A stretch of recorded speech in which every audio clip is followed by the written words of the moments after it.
Olá, meu amigo, minha amiga, sejam bem-vindos a mais um Portal do José, que depois de uma semana observando com muita atenção o que o presidente da República foi fazer na Europa, junto com uma série de assessores pagos com dinheiro público, ministros que foram para essa missão e que não serão capazes de elaborar nenhum relatório objetivo dizendo qual foi o ganho do nosso país nesse périplo, nessa viagem, enfim, muitas pessoas que ainda acreditam nesse governo entram aqui em portais como o nosso e fazem uma série de críticas na seção de comentários, o que é absolutamente legítimo. Mas isso cria, assim, da minha parte, uma grande interrogação, né? Como é difícil você explicar para uma pessoa que está sendo enganada que ela está sendo vítima de uma enganação.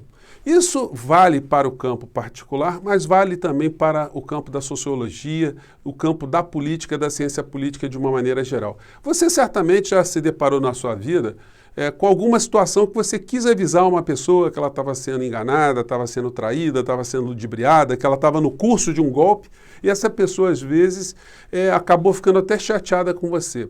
As amizades até ficam estremecidas, e mesmo quando a pessoa confirma que ela estava sendo enganada em alguma situação, ela não desfaz aquele atrito que ela teve com a pessoa que quis avisá-la. Então, o papel de pessoas que estão aqui se colocando publicamente, muitas vezes fica próximo desse tipo de situação, né? A pessoa reage, ela não quer escutar a verdade, ela quer simplesmente negar a verdade, ela quer reafirmar que ela está certa. É impossível que ela tenha errado de alguma maneira, né? Então, embora muitas pessoas, inclusive, expressem seu sentimento de forma muito raivosa, nós vamos continuar aqui avisando essas pessoas que elas estão sendo enganadas, que nós temos farsantes, nós temos vigaristas, nós temos estelionatários, gangsters atuando dentro do nosso país, dentro do nosso governo principalmente, e acobertados por uma estrutura de informação ou de desinformação que não tem papel nenhum de educar o povo brasileiro, de levar informação, muito pelo contrário, são porta-vozes, como eu comentei no nosso último encontro, dos grandes interesses financeiros e corporativos aqui no nosso país, e interesses de fora para dentro também, como tem sido a tônica das elites econômicas em países como o nosso país aqui. Gente, eu vou falar sobre essas questões, colocar alguns dados novos que provavelmente você ainda não viu, mas se você está chegando agora no nosso portal, convido você a se inscrever, a conhecer os nossos outros vídeos, a compartilhá-los, se você achar bacana, a dar o seu joinha, porque isso amplia ainda mais o alcance do nosso portal, e a enviar os seus comentários para cá, porque são sempre lidos e são sempre considerados. Gente, as pessoas que seguem o Bolsonaro, que acreditam em Bolsonaro, elas não querem aceitar que a participação do presidente do nosso país foi absolutamente medíocre. Não há o que se falar de positivo da ida do presidente. A única coisa positiva é que nós ficamos livres dele aqui no nosso país por alguns dias. Então, os danos da presença dele aqui no nosso país foram menores do que os danos dele estando fora do nosso país. Mas, mesmo assim, ele provocou mais danos à imagem do nosso país. Quando é que nós vimos um presidente do nosso país sendo cercado por manifestantes em outra nação, protestando contra o comportamento que ele teve em relação ao nosso próprio povo, em relação à humanidade, em relação à doença? Nunca vimos esse tipo de situação. Nunca vimos um presidente brasileiro ser acusado de assassino ou de genocida, como foi o caso dele. E ele lida com isso com uma absoluta alienação, porque isso também denota um traço psicopático do presidente, a sua falta de empatia, a sua falta de percepção sobre o sofrimento das pessoas. Ele é absolutamente indiferente em relação a isso. É aquele cara que manda uma pessoa doente para o trabalho, a pessoa toda desmilinguida, a pessoa toda ferrada, e ele quer que a pessoa vá para o trabalho. É aquele patrão que não quer saber se o empregado está doente, se está com algum drama, se tem algum trauma. Não, o cara tem que ficar ali porque o que importa é o cara estar produzindo para dar dinheiro, para dar lucro para a criatura, né? Pois bem, então ele se comporta com esse nível de psicopatia / irresponsabilidade, mas muitas pessoas acham que ele é um patriota, que é uma pessoa que está fazendo alguma coisa de útil. Vamos pegar aqui um dado objetivo, gente, no meio dessa história, que foi a passagem dele lá no G20, que ninguém quis falar com ele e arrumaram lá um papo com ele com o presidente da Turquia, o Erdogan. E por que o turco ele se aproximou do Bolsonaro? Ele foi o único, dentre todos os chefes de Estado, que publicamente se deixou ali colocar. Talvez ele não soubesse ali que estava sendo gravado, quem gravou foi o Jamil Chad, com o telefone celular, essas imagens que a gente está vendo aqui. E que depois o telefone foi retirado dele no outro conflito, enfim, naquela confusão envolvendo a agressão dos milicianos internacionais de Bolsonaro contra jornalistas brasileiros. Mas aí o papo ali, o Erdogan ele só ficou escutando. A única palavra que o Erdogan fez, ele soltou, foi "e a Petrobras", ou falou Petrobras, e o Bolsonaro sai com essa aqui. Gente, não existe nenhum chefe de Estado que fale mal do seu próprio país, das suas próprias empresas, dos partidos políticos, da sua situação interna, exceto o Bolsonaro, que inclusive no cercadinho que ele voltou a frequentar hoje de mais cedo, foi reclamar da nossa representante indígena na COP26, que fez críticas ao genocídio que ele patrocinou em relação aos índios aqui no nosso país, às áreas, às terras indígenas, ao garimpo ilegal, desmatamento ilegal, a extração ilegal de todo tipo de riquezas dessas reservas, enfim. E ele foi criticar que a indígena foi falar mal do Brasil. E não foi exatamente isso. Quem falou mal do Brasil foi ele. Nessa passagem aqui, vamos observar que tem algumas coisas por trás dessa história aqui. Vamos lá. O Erdogan falou, e a Petrobras? E aí ele disse isso aqui. Petrobras. Petrobras é um problema. Sempre bases, mas nós estamos quebrando monopólios, uma reação muito grande.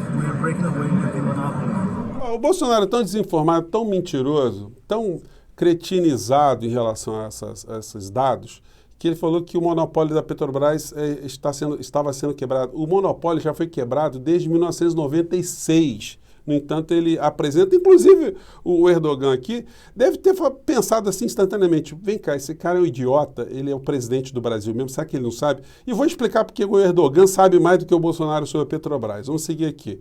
E o Bolsonaro foi desqualificando a Petrobras. Vamos lá. Até há pouco tempo era uma empresa de um partido político, tiramos isso do país.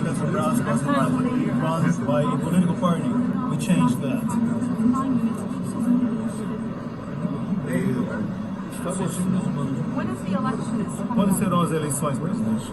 E aí muda o assunto, vai para a eleição. Mas o Erdogan ficou só olhando para a cara do Bolsonaro.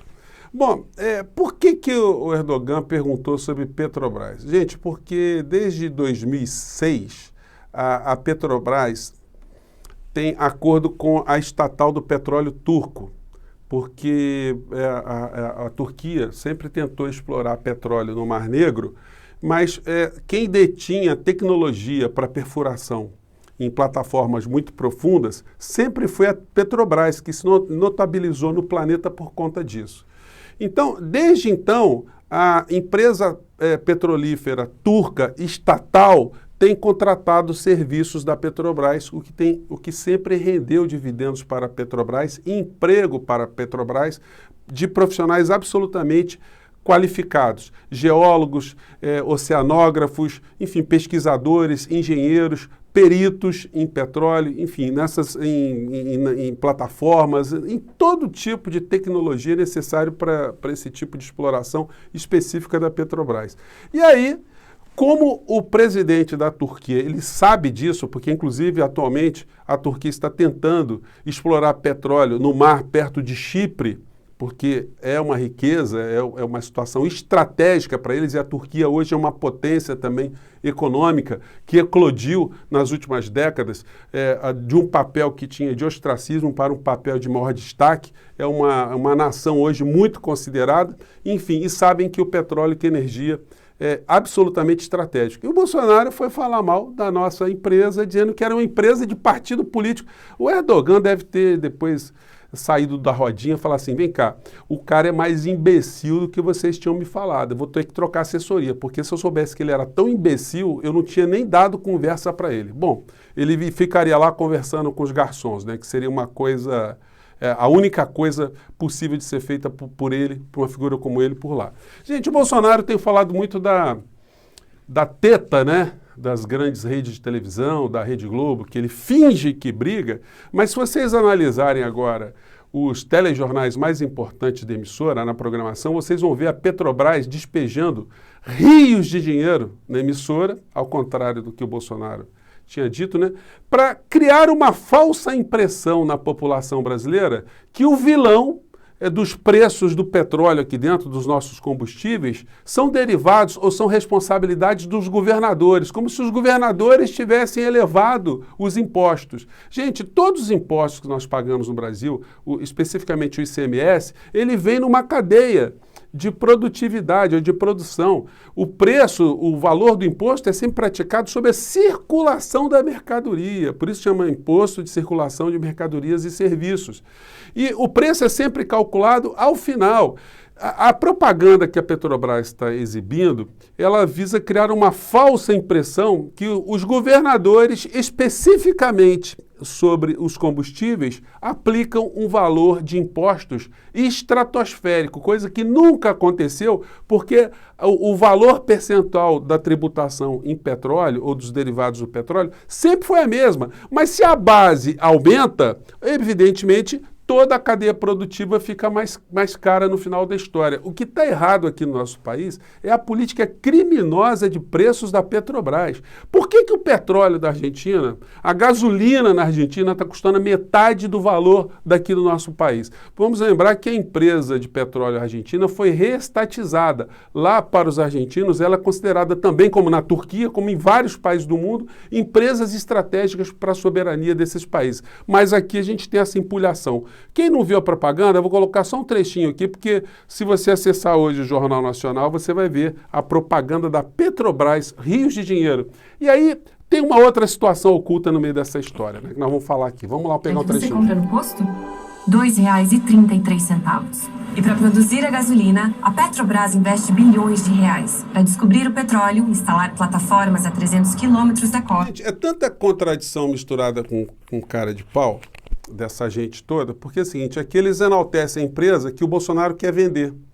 Quer vender não para satisfazer o interesse do povo brasileiro, para baixar o preço, para melhorar a produtividade, não. É simplesmente para tirar um patrimônio do povo e entregar nas mãos de empresas privadas. Normalmente empresas estatais privadas, que vão se interessar se a Petrobras um dia, se eles conseguirem viabilizar esse tipo de história, quem vai se interessar são as grandes empresas. A Petrobras só não é arrematada de uma vez, não passa direto num processo de destruição desse governo, porque ela é tão grande, ela é tão articulada, ela é tão estratégica, ela é tão complexa, que nenhuma empresa teria condição de comprar esse pacote de uma vez só para poder administrar. Então, por isso, o governo entreguista de Bolsonaro e de Temer também, que começou a aprofundar esse tipo de entrega, eles vão fatiando as nossas empresas ou a nossa empresa para vender em blocos, vender para grupos estanques, porque nenhum grupo, como eu disse a vocês, teria condição de arrematar a Petrobras de uma maneira geral. Mas aí a gente está vendo, né, esse tipo de comportamento do presidente brasileiro, que já é considerado um genocida, também é considerado um entreguista, porque está fazendo com esse tipo de proposta música para o ouvido do mercado, ou para os ouvidos do mercado, melhor dizendo, né? Então, empresas são porta-vozes, empresas de comunicação, que são porta-vozes desse mesmo mercado, quando vem Bolsonaro dando esse tipo de movimento, o movimento descaradamente entreguista, eles vão começar agora, certamente, até a poupar um pouco mais o Bolsonaro. Os grandes grupos que nunca apontaram de uma forma tão direta, explícita e decisiva para o povo brasileiro que o Bolsonaro era o responsável pela pandemia, responsável principal, agora então eles vão dourar mais ainda as pílulas. Muitas pessoas aqui, gente, têm pedido para fazer comentário em relação também às pesquisas eleitorais, que saiu mais uma hoje. Em todas as pesquisas, hoje o Bolsonaro perde de todo mundo. O Bolsonaro perderia para uma árvore, ele perderia para o macaco Tião, ele perderia para a ema, lá do Palácio do Planalto. No entanto, como eu tenho dito a vocês, o Bolsonaro, ele é uma peça nessa engrenagem, ele não tem luz própria, ele não tem capacidade sequer de entender o que está acontecendo, mas ele está sendo muito funcional e ele será preservado até as eleições de 2022, porque se não fosse assim, o impeachment já teria que ter acontecido aqui no nosso país, né? Ele não poderia estar se arrastando diante de tantas coisas que nós vivenciamos aqui no nosso país. Então, nós não devemos ter ilusões. Nós temos esse exército de iludidos, esse exército de picaretas dando apoio ao Bolsonaro, exército não, um grupo menor, né? Dando apoio ao Bolsonaro nos setores estratégicos do nosso país. Nós temos uma série de parasitas que usavam fardas e hoje são pessoas acumpliciadas a Paulo Guedes dentro do governo Bolsonaro. E nós temos a omissão dos grandes veículos de comunicação que, como porta-vozes do mercado, vão tentar poupar esse entreguista maior por conta dessas músicas que ele anda cantando para cima e para baixo. A nós vai competir o tempo todo mostrar para os enganados que eles estão sendo enganados, que os enganados de fato não são os nossos inimigos. O meu inimigo não é meu tiozinho do churrasco que acredita no Bolsonaro. O meu inimigo não é um servidor, um empregado, uma pessoa que trabalhe para mim, que acredita que o Bolsonaro é enviado de Deus. Não, essas pessoas todas são pessoas que são ludibriadas. E nós aqui vamos continuar a incomodar quem é teimoso e quem não quer aceitar a verdade, né, gente? Eu fico por aqui, um grande abraço, muito obrigado por vocês estarem aqui e estarem também ajudando outras pessoas a entenderem o que está acontecendo. Grande abraço, até o nosso próximo encontro, gente. Tchau!